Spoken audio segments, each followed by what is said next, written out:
লাইফে যেদিন যেটা চলে সেটাই আমি তোমাদের সামনে নিয়ে আসি।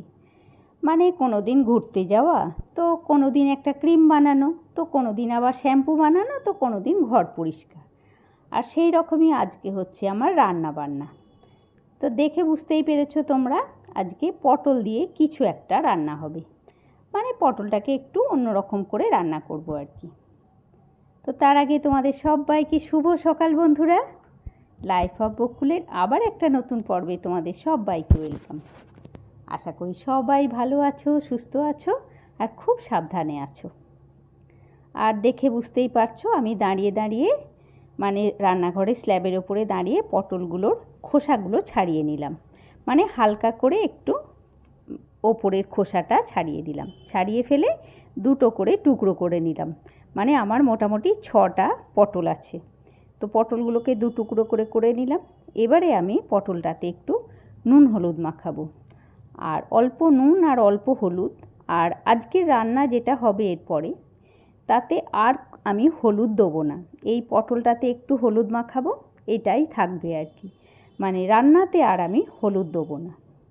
মানে পটলটা আজকে একটু ভাপা করব, পটল ভাপা। মানে পোস্ত দিয়ে একটু পটল ভাপা হবে। আর নুন হলুদটা একটু ভালো করে পটলটার মধ্যে মাখাবো। আর পটলটাকে আমি ভাজবো। মানে পটল ভাপা করতে গেলে পটলটা না ভাজলে পটলের যে একটা সুন্দর গন্ধ আছে সেটা কিন্তু না ভাজলে আসে না। মানে কাঁচা পটলে কিন্তু পটল মানে ভাজার সেই সুন্দর গন্ধটা আসে না। ওই জন্যে হালকা করে একটু কম তেলে মানে গ্যাস কমিয়ে আমি পটলটাকে আগে একটু ভেজে নেব। তারপরে মানে আর কড়াতে দিয়ে ভাজাভাজি কিছু করব না, বা ফোড়নও দেবো না, কিছু না, পুরোটা কাঁচা মানে কাঁচাই হবে পোস্ত দিয়ে। তো চলো তোমরা সবটা দেখতে থাকো। এই যে নুন হলুদটা একটু ভালো করে মাখিয়ে নিচ্ছি পটলে। আর এরপরে পটলটাকে একটু হালকা করে আমি ভেজে নেব। ওদিকে কড়াটাও রেডি হয়ে গেছে। কড়াটার মধ্যে তেল দিয়ে দিই। আর দেখলে তোমরা খুব একটা বেশি তেল কিন্তু আমি দিইনি। তেল কিন্তু মোটামুটি কম কমই দিয়েছি। মানে পটল ভাজতে আমরা যতটা তেল ইউজ করি ততটা তেল দিইনি।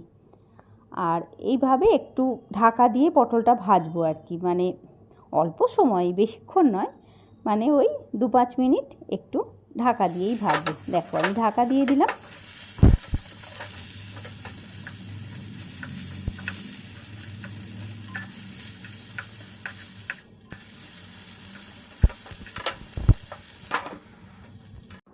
ওদিকে ঢাকা দিয়ে পটলটা ভাজা হোক, আর এদিকে একটা মশলা বানিয়ে নিই।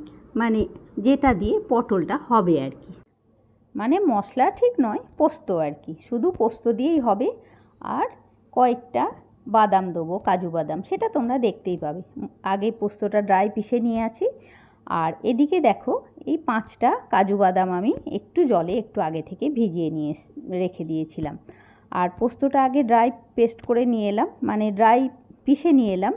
তার ওপরে কিন্তু আমি কাজুটা দিয়ে দেবো। মানে ওই 5টা কাজু বাদাম। তো কাজু না দিয়ে এমনি প্লেন ছোট চীনাবাদাম দিলেও হবে। তবে চীনাবাদামটা কাঁচা দিলে কিন্তু ভালো হবে না। মানে ড্রাই রোস্ট করা চীনাবাদাম দিলে সেটাতে ভালো হবে। আর 4টে কাঁচা লঙ্কা দিয়ে দিলাম। যে যেমন ঝাল খাবে সেই হিসেবে কাঁচা লঙ্কা দেবে। দেখো সবটা আমার এদিকে পেস্ট হয়ে গেল মশলাটা, যে মশলাটা দিয়ে হবে। আর এদিকে দেখো পটলটাও কিন্তু আমার ভাজা হয়ে গেছে। আর কড়াতে দেখো একটু তেল কিন্তু রয়েই গেছে। সেই তেলটা থাক, ওটাতে অন্য কিছু রান্না হবে। পটলটা আমি সবগুলো তুলে নিলাম। আর খুব কম করে হালকা করে ভেজেছি আর ঢাকা দিয়ে ভেজেছি, কাজেই পটলটা একটু নরমও হয়ে গেছে। মানে সেদ্ধও হয়ে গেছে পটলটা আর কি বলতে পারো। হয়তো পুরো সেদ্ধ হয়নি, মোটামুটি ভাজা কিন্তু হয়ে গেছে। কড়াতে একটুখানি তেল আছে। এবারে চলো বাকিটা কিভাবে করছি। এদিকে শুরুতে একটা ডেকচিতে করে একটু জল বসাবো। মানে ওই 1 গ্লাস মতো জল দিলাম আর কি।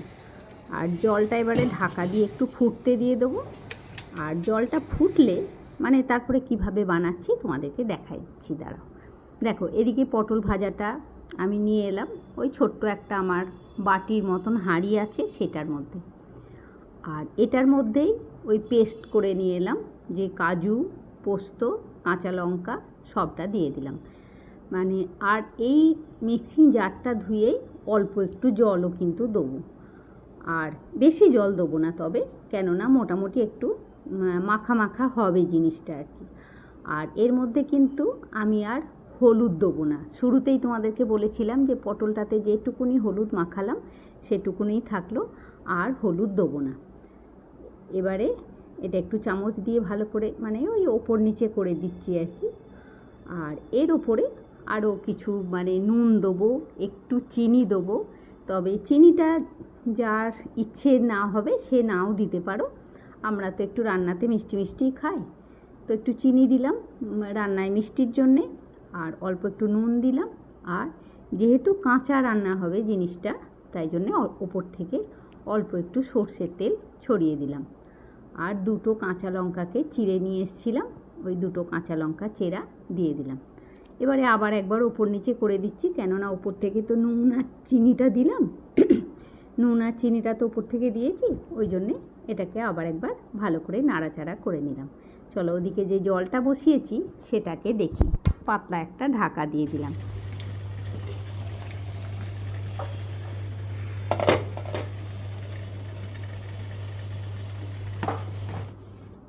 দেখো ওদিকে জলটা তো ফুটছে, দেখলে তোমরা। আর এবারে গ্যাসটাকে কিন্তু আমি সিমে করে দিলাম, সিমে গ্যাসে এটাকে বসালাম, আর ঢাকা দিয়ে দিলাম, পাতলা ঢাকা দিয়ে একটা ওয়েট চাপিয়ে দিলাম। তোমাদের যদি কারোর মনে হয় যে টিফিন বাটিতে করে মানে টিফিন বক্সে করে বানাবে, টিফিন কৌটোতে, সেটাও বানাতে পারো। আর এদিকে দেখো গ্যাসটা কিন্তু একদম সিমে আছে, মানে পুরো সিমে গ্যাসেই ওই 8-10 মিনিট মতো হবে। দেখো আমি মিনিট 5 পরে এসে একবার ঢাকাটা খুললাম, আর জলটা ফুটছে। আর এবারে এটাকে আমি একটু ওপর নিচে করে দেবো, একটু নাড়াচাড়া করে দেবো আর কি। ওয়েট যদি না দিয়ে বসাবে তাহলে কিন্তু খুব টাইট একটা টিফিন কৌটোতে করেও বসাতে পারো তোমরা, হ্যাঁ, একদম টাইট থাকে যেন। আর আমি দেখো এবারে আমি এই 5 মিনিট পরে এসে একবার পুরোটাকে নেড়ে দিলাম, মানে একটু উল্টো পাল্টা ওপর নিচে করে দিলাম আর কি, হ্যাঁ। এবারে আবার সেমইভাবে আমি ঢাকা দিয়ে দেবো, আর আবার ওইভাবেই ওপরে একটা ওয়েটও দিয়ে দেবো, দিয়ে আবার হবে। আর এটা কিন্তু ওই স্টিমেই পুরোটাই হবে। আর দেখো এতক্ষণ ঢাকাটা খোলা ছিল, ওই জন্যে জলটা ফুটছিল না, আবার ঢাকা দিয়ে দিলেই কিন্তু জলটা আবার ফুটতে থাকবে। এই স্টিমের মধ্যে পুরো পটলটা কমপ্লিট হতে কিন্তু আমার 10 থেকে 12 মিনিট সময় লেগেছে, হ্যাঁ, পুরো মানে 10-12 মিনিট ধরে ওইভাবেই সিমে করে বসানো ছিল। এবারে আমি গ্যাসটা অফ করে দিচ্ছি, তবে ওই স্টিমটার মধ্যে আরেকটু রাখবো। এবারে দেখো আমি পুরোটা নিয়ে এলাম, মানে এবারে ঢেলে দেখতে হবে তো। আর আরেকটু বোধহয় ওয়েট করলে ভালো হতো, মানে ওইটা গরম হয়ে গেছে আর কি, গরম হয়ে রয়েছে এখনও, তো ওই জন্যই সাঁড়াশি দিয়ে তুলে নিলাম। আর এই ওপরের যে জলটা, এটা যেন পটলের মধ্যে মানে পটল ভাপাটার মধ্যে বা পটল ভাপেটার মধ্যে পড়ে না যায়, হ্যাঁ, সেটা খেয়াল রাখবে। দেখো আমি এটা তুলে নিলাম, ছোট্ট হাঁড়িটা যেটাতে করে রান্না হয়েছে, এবারে গরম জলটা সরিয়ে দিলাম।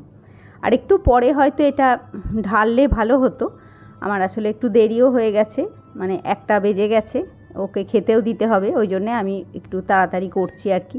মানে এটা হয়তো আরেকটু ঠান্ডা হলে ভালো হতো, তবে যে কোনো জিনিস একদম ঠান্ডা খেতে কিন্তু অতটা ভালো লাগে না, একটু গরম গরম খেতেই ভালো লাগে।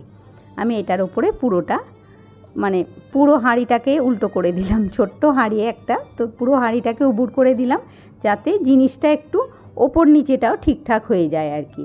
আর দেখো হাঁড়িটাও একদম পরিষ্কার, তলাতে কিচ্ছু পড়েনি, কিছু না, তবে বাকিটা আমি চামচ দিয়ে চেঁচে কিন্তু নিয়ে নেব, মানে এই জিনিসটা কিন্তু ফেলবো না, কেননা সবটাই তো খুব ভালো জিনিস দিয়ে হয়েছে বলো।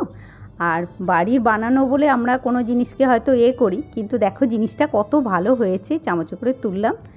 মানে কোনো জিনিসকে আমরা বাড়িতে বানালে অতটা পাত্তা দিই না, কিন্তু এই জিনিসটা কেনা হলে তখন আমরা ভাবি বাপরে কী বিশাল জিনিস, কী বিশাল জিনিস, এরকম ভাবি আর কি।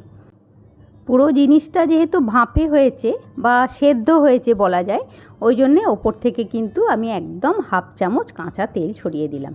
ব্যাস আমার এটা একদম কমপ্লিট হয়ে গেল। এই নিরামিষ এই রেসিপিটা অবশ্যই একদিন বানাতে পারো, হ্যাঁ, খেতে কিন্তু খুবই ভালো হয়েছিল, মানে দুর্দান্ত হয়েছিল স্বাদ আর কি। দেখো একদম গাঢ় হয়েছে জিনিসটা, দেখতেও খুব ভালো হয়েছে আর খেতেও খুবই সুন্দর হয়েছে। তো ঠিক আছে বন্ধুরা, আজকের মতন আমি আমার ব্লগটা এখানেই শেষ করছি।